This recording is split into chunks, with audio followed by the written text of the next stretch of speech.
Eu acho que a principal motivação, eu acho que era a curiosidade. Então eu lembro que eu gostava de desmontar relógio, ver como é que ele funcionava. E aí essa curiosidade me acompanhava e eu acho que o que me estimulou mesmo para a área de ciências biológicas foi na escola, uma professora de biologia muito boa e as aulas dela eram fantásticas. E começando a estudar biologia, a pergunta que me fascinava era assim, como que uma célula vira uma célula cardíaca? Como que você vai virar um neurônio ou uma célula de pele? Como que isso acontece? Como que isso é um processo super regulado? Eu fiquei curiosa em entender, tudo isso me motivou. E aí eu venho de uma família de cientistas, né? Então isso também tinha um ambiente de ciência em volta, né? E por um lado me estimulava e por outro lado eles sabiam da dificuldade que era fazer ciência no Brasil.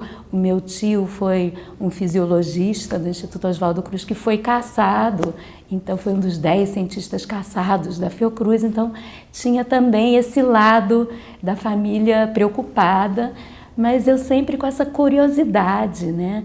E conversei muito com esse meu tio, com Haiti Musache, que também me estimulou. E depois o meu tio, um outro tio que é virologista, meu avô veterinário, e meu pai, que não é na área biológica, mas ele é matemático, pesquisador, foi pesquisador do INPA. Então esse ambiente, eu cresci nesse ambiente de curiosidade, de discussão, e as perguntas biológicas me fascinavam, então acho que é isso que me atraiu para a ciência. Eu estudei na escola americana, morei muitos anos quando criança nos Estados Unidos, meu pai foi fazer doutorado e aí a gente voltou para o Brasil, estudou na escola americana e lá eu tive a chance, como eu já falei, eu me animei com biologia, gostava muito, então eu podia fazer vários cursos de biologia. Eu tive a chance de fazer cursos avançados de biologia, estudar mais.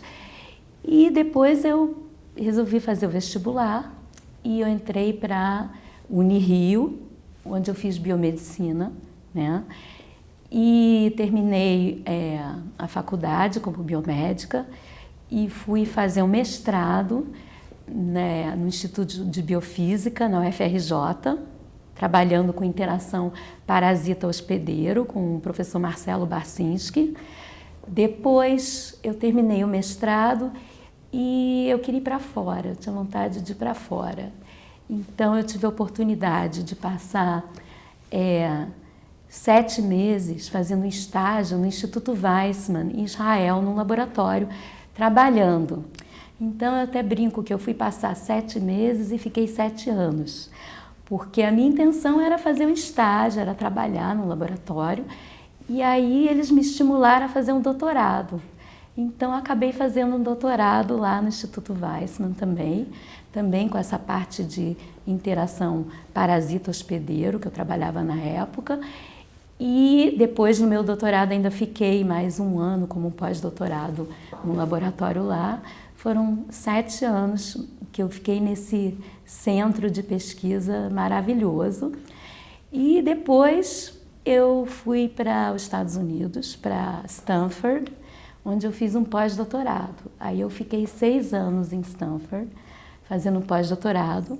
Aí eu mudei um pouco de área, trabalhando com a área que eu trabalho hoje, que é a área de sinalização celular, que é a área de como que o organismo e as células respondem aos estímulos externos, como a célula pode proliferar, ou como pode diferenciar, ou outras vias específicas que eu estou trabalhando hoje. E aí fiquei então 13 anos fora, e aí eu tive vontade de voltar para o Brasil, de aplicar um pouco do meu conhecimento fora, aqui.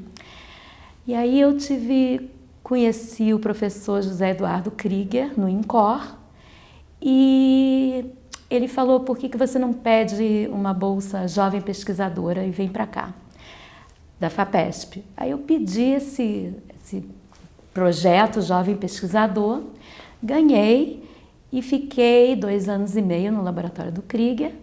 Depois eu fiz um concurso aqui para o IQE e vim para cá. E já estou aqui há uns 10 anos. Eu trabalho com sinalização celular, intracelular, ou seja, como que a gente responde aos estímulos externos. Uma área que eu estou muito interessada, a gente está começando a trabalhar agora, isso acho que me estimulou porque ano passado eu fiz um ano sabático na Universidade de Yale, aí eu voltei com ideias novas, renovadas. E a ideia é trabalhar, investigar a via que causa dor, né? E, na verdade, a gente está estudando mutações numa proteína que certas pessoas têm e elas não têm dor. Então, tem uma doença rara chamada analgesia congênica, que são pessoas que têm mutações e não têm dor. E tem diversas formas que essa doença pode se apresentar, mais grave, menos grave. Então, a gente está estudando o que está errado na sinalização com essas mutações. Porque se você entender como que é não sentir dor, você pode desenvolver novos analgésicos, né? Que é uma coisa que é muito importante, porque os analgésicos mais potentes que hoje em dia a gente tem, a morfina, que tem efeitos de vício e tem efeitos também de perder a sensibilidade. Então é isso, a gente está estudando através da biologia básica, de entender como essa proteína não está funcionando, a gente pode entender como é a via da dor e como desenvolver novos analgésicos. Além desses pacientes, tem um bicho chamado a topeira pelada, que também tem uma mutação nessa proteína e que também não sente dor, sente menos dor. Então a gente está estudando o que essa proteína tem de diferente, né? Essa pesquisa que a gente está começando é um projeto multidisciplinar que tem colaboração de vários pesquisadores, tem várias áreas. Então, por exemplo, a gente está estudando essa proteína e as mutações que a gente encontra. Então, tem colaborações com o professor Paulo Oliveira, do LNBio, que está estudando a nível estrutural, o que se alteraria na estrutura da proteína, né? Eu tenho colaborações com professoras que estudam o desenvolvimento do sistema nervoso. Então, a gente está tentando entender porque essa proteína está envolvida também no desenvolvimento de neurônio sensorial. Então, o que acontece com esse desenvolvimento? Tem uma colaboração com a professora Camila Dale na anatomia, que vai testar novos inibidores, potenciais fármacos, para você poder testar se eles inibiriam dor inflamatória, por exemplo, tá? Então é isso que a gente está fazendo. Cultura de célula, expressando essas proteínas na célula. Então, por exemplo, eu acho que a metodologia, eu não me apego a uma metodologia, você tem que ter uma boa pergunta. Se você tem uma boa pergunta, você tem várias maneiras de responder. Uma cientista que me inspirou muito ultimamente foi a Susan Lindquist, que faleceu recentemente, porque ela estudava doença neurodegenerativa em levedura, porque ela estava estudando a proteína, como ela se novela e como ela não se novela da forma correta, o que acontece, e ela usava um modelo de levedura que depois ela testava em animais. O Instituto Weizmann, né, que é onde eu fui formada, é no Instituto de Pesquisa Básica, né? Então, por exemplo, eu trabalhei no laboratório da professora Ruth Arnon. Nesse laboratório, eles desenvolveram o primeiro medicamento, um dos primeiros medicamentos para esclerose múltipla. E foi um dos primeiros medicamentos desenvolvidos em Israel. Mas originou de uma pesquisa básica. Eles queriam fazer um modelo animal para a esclerose múltipla. Então, eles tinham um copolímero que eles injetavam para causar uma doença para fazer o modelo animal. Não funcionou para fazer o modelo animal, mas depois eles viram que podia ser um tratamento que foi testado nos modelos já existentes. Então, o intuito era criar um modelo e acabou descobrindo uma cura. Isso era um dos exemplos, tá? E no meu caso, eu lembro do que uma pesquisadora do Líbano falou, que está nos Estados Unidos, a Huda Zogby, falou ultimamente, que muitas das falhas dos medicamentos que a gente tem é porque você não entende os mecanismos básicos da doença. Se você investir mais para entender os mecanismos básicos da doença, então você vai poder depois desenvolver novas terapias mais eficientes.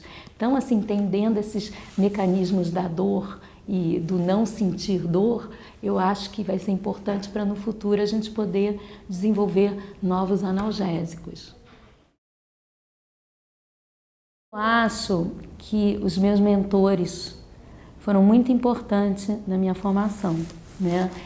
Eu acho que no meu doutorado a professora Ruth Arnon e o professor Israel Scherter foram muito chaves. Por exemplo, a professora Ruth Arnon, porque eu vi um medicamento sair do laboratório.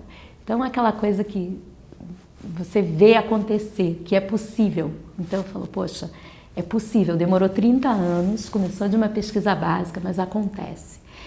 E o professor Israel Scherter, ele me estimulava a pensar. Ele era muito duro e me estimulava a fazer pensar, fazer perguntas o tempo todo. Então, acho que são meus mentores, né? No meu pós-doutorado, eu também tive oportunidade de trabalhar num laboratório que também desenvolveu um medicamento para ser testado no infarto. Não foi para frente, foi testado em ensaio clínico, mas depois não foi tão eficiente, mas realmente chegou aí em ensaio clínico. Então eu vivi tudo isso me estimulou. Agora, na ciência, sim, eu acho que muda, mas além dos familiares, acho que quem tem me influenciado foi a Susan Lindquist, poder estudar na levedura. Eu acho que o Eric Kandel, que estudou vias de sinalização do sistema nervoso e memória, e ele usava uma lesma do mar, a Aplísia. Então, essas pessoas, eu acho que fizeram grandes descobertas e isso é estimulante. Eu acho que ciência é importante para melhorar a qualidade de vida, tá?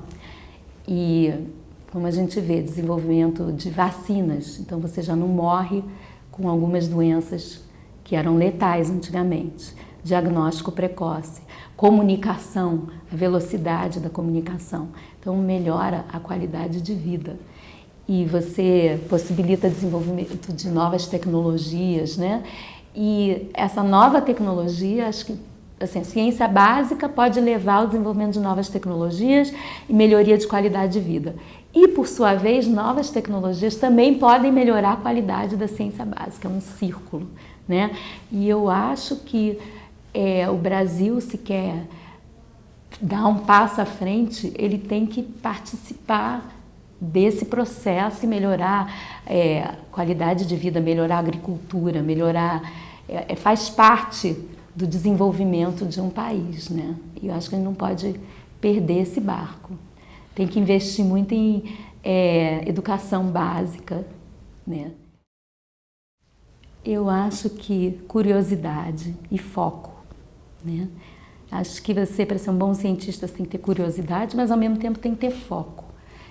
Como a gente é muito curioso, a gente tende a ficar fazendo pergunta por tudo quanto é lado. E tem que ter um pouco de foco para ter uma boa pergunta e direcionada. O que eu vou falar é o que acho que o meu tio, Nissim, falou para mim. Você tem que frequentar o laboratório logo que possível, por causa do ambiente, discutir, ouvir palestras, sabe? Conversar com as pessoas, participar do dia a dia da rotina, né? E ter também persistência e paciência, porque muitos experimentos não vão dar certo, mas quando dá certo é uma alegria, é um ânimo, mas muitas vezes realmente não dá certo, né? Então tem que ter persistência, tem que gostar do que você faz, né? Curiosidade. E acho que para quem está começando é isso. E uma coisa que eu falo é palestras, ver palestras, assistir palestras científicas é muito importante. Às vezes não é diretamente relacionado ao tópico que você trabalha, mas lá na frente pode te dar uma ideia. Você aprende a evoluir o pensamento científico, né?